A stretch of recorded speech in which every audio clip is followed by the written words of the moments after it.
Hi friends, welcome to my channel. நம்ம இன்றைக்கி என்ன பார்க்க போகிறோம்னு பார்த்தீங்கன்னா, கோதுமை மாவு இருந்தால் கண்டிப்பாக இந்த ஸ்வீட் ரெசிபியை செஞ்சு கொடுங்க.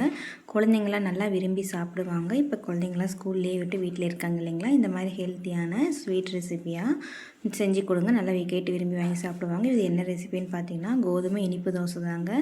அது ரொம்ப சிம்பிளாக சூப்பராக எப்படி செய்யுதுன்னு பார்க்கலாம் வாங்க. அதுக்கு 1 கப் அளவுக்கு கோதுமை மாவு ஒரு பவுலில் எடுத்துக்கலாம்.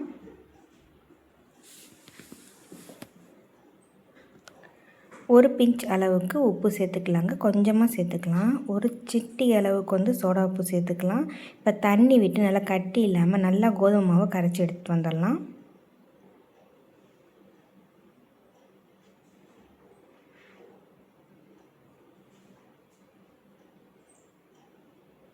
நமக்கு இப்போ கெட்டியாக இருக்குது பாருங்கள். தோசை பதத்துக்கு கரைக்கணும், அதுக்காக இன்னும் கொஞ்சம் தண்ணி விட்டு நல்லா கரைச்சி எடுத்துக்கலாம். இப்போ தண்ணி விட்டு நல்லா மாவு கெட்டி இல்லாமல் நல்லா கரைச்சி எடுத்துக்கலாம்.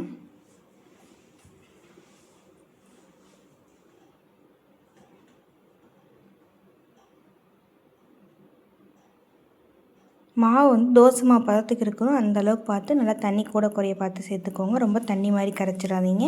அப்படி தண்ணி மாதிரி கரைச்சிட்டு இன்னும் கொஞ்சம் மாவு கூட சேர்த்து நீங்கள் நல்லா தோசை மாவு ஊற்றுற அளவுக்கு நல்லா கரைச்சி எடுத்துக்கோங்க.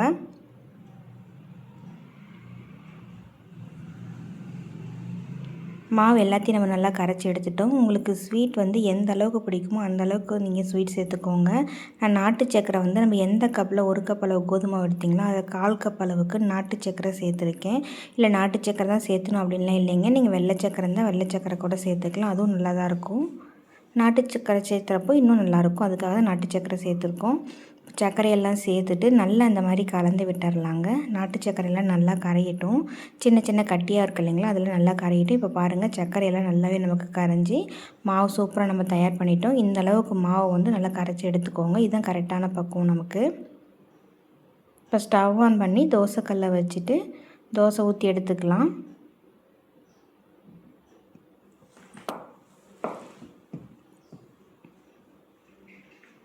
எந்த அளவுக்கு லேசாக ஊற்ற முடியுமோ அந்த அளவுக்கு லேசாக ஊற்றி எடுத்துக்கோங்க.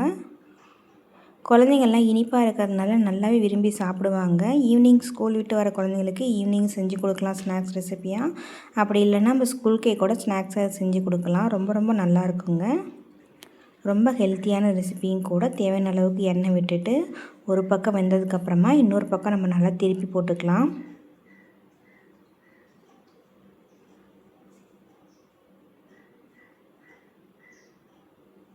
நம்ம இனிப்பு சேர்த்துருக்கிறதுனால கொஞ்சம் நல்லா நமக்கு அந்த கல்லோட ஒட்டி வரும். பார்த்து சிம்மில் வச்சுட்டு நல்லா அந்த மாதிரி தோசையை ஊற்றி எடுத்துக்கோங்க. இப்போ நல்லா வெந்ததுக்கப்புறமா எடுத்துக்கலாம்.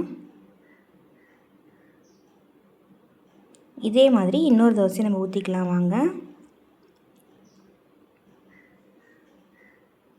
உங்களுக்கு ஈவினிங் டைம் ஏதாவது சாப்பிட்ணும் போல் இருந்ததுன்னா கண்டிப்பாக இந்த தோசையை சுட்டு சாப்பிடுங்க. ரொம்பவும் நல்லாயிருக்கும். அந்த காலத்தில் இது ஒரு ஸ்நாக்ஸ் ரெசிப்பியாகவே செஞ்சு சாப்பிட்ருக்காங்க. ரொம்ப ரொம்ப நல்லாயிருக்கும். ரொம்ப ஹெல்த்தியான ரெசிப்பியும் கூடங்க. நம்ம இந்த மாதிரி தோசையெல்லாம் விட்டுட்டு தேவையான அளவுக்கு எண்ணெய் இல்லைன்னா நெய் விட்டு தோசையை ஊற்றி எடுத்துக்கலாங்க. நல்லா ஒரு பக்கம் வெந்ததுக்கப்புறமா இன்னொரு பக்கம் திருப்பி போட்டுக்கலாம்.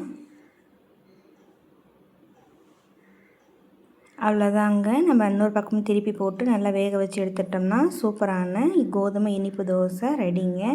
கண்டிப்பாக நீங்களும் உங்கள் வீட்டில் இதே மாதிரி ட்ரை பண்ணி பார்த்துட்டு எப்படி இருக்குன்னு மறக்காமல் கமெண்ட்டில் சொல்லுங்கள். இந்த வீடியோ பிடிச்சிருந்துன்னா மறக்காமல் நம்ம சேனலுக்கு சப்ஸ்கிரைப் பண்ணிவிட்டு லைக் பண்ணிக்கோங்க. ரொம்ப ரொம்ப சிம்பிளாக சூப்பராக கோதுமை இனிப்பு தோசை எப்படி செய்யுது நம்ம இந்த வீடியோவில் பார்த்தோம். கண்டிப்பாக நீங்களும் ட்ரை பண்ணி பாருங்கள். தேங்க்யூ.